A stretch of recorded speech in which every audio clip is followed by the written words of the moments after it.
Data પ્રોટેક્શનના બિલના નામે RTI કાયદામાં ફેરફાર કરવા સામે વિરોધ વ્યક્ત કરી મૂળ નિવાસી એકતા મંચે રાષ્ટ્રપતિને કરજણના પ્રાંત અધિકારી મારફતે આવેદનપત્ર પાઠવ્યું। ડિજિટલ પર્સનલ ડેટા પ્રોટેક્શન બિલના નામે માહિતી અધિકાર અધિનિયમના કાયદામાં થયેલા ફેરફાર સામે આરટીઆઈ કાર્યકરો ભારતભરમાં વિરોધ પ્રદર્શન કરી વિરોધ નોંધાવી રહ્યા છે। ત્યારે કરજણ તાલુકામાં પણ મૂળ નિવાસી એકતા મંચના અધ્યક્ષ એડવોકેટ મિનેશ પરમારની આગેવાની હેઠળ રાષ્ટ્રપતિને માહિતી અધિકારી અધિનિયમમાં જે સંશોધન કરી સુધારો કરવામાં આવ્યો છે તેને રદ કરવાની માંગ સાથે કરજણના પ્રાંત અધિકારી મારફતે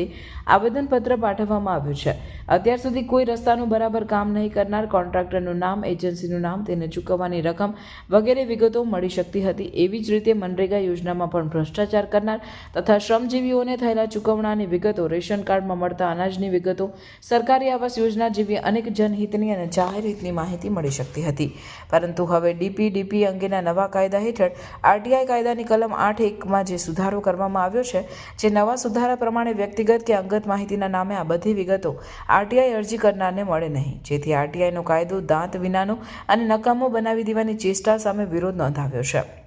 આરટીઆઈ કાયદાની કલમ 8 અર્થવિહીન બનાવી દીધી છે, જેથી ભ્રષ્ટાચારને વધુ પ્રોત્સાહન મળશે અને વેગ મળશે અને માહિતી અધિકારની અધિનિયમનો કાયદો વહીવટની પારદર્શિતા માટે બનાવવામાં આવ્યો હતો, તેનું ઘોર ઉલ્લંઘન આ ફેરફારના કારણે થઈ રહ્યું છે। લોકોનો મૂળભૂત અધિકાર છીનવાઈ રહ્યો છે અને ભારત દેશની અંદર ભ્રષ્ટાચારને વેગવંતો બનાવવા માટે સરકારે જે સુધારો કર્યો છે તે સદંતર ખોટો છે, જેને મૂળ નિવાસી એકતા મંચ અધ્યક્ષ એડવોકેટ મિનેશ પરમાર સખત શબ્દોમાં વખોડી નાખે છે અને આરટીઆઈ કાયદામાં જે સુધારો કરવામાં આવ્યો છે તેને રદ કરવાની માંગ સાથે મહામહિમ રાષ્ટ્રપતિને સંબોધેલ આવેદનપત્ર પાઠવ્યું હતું।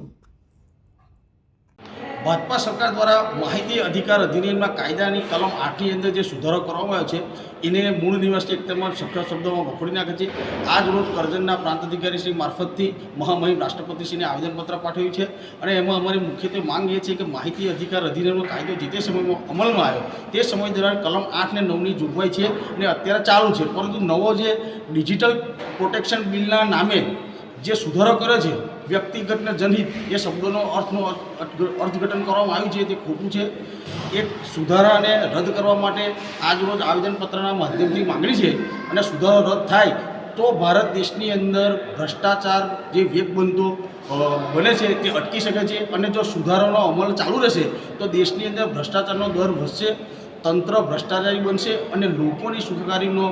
એ થશે, કારણ કે માહિતી અધિકાર અધિનિયમનો કાયદો એ વહીવટની પારદર્શિતા માટે બનાવવામાં આવ્યો છે, જેનું આ સુધારાથી ઉલ્લંઘન થાય છે।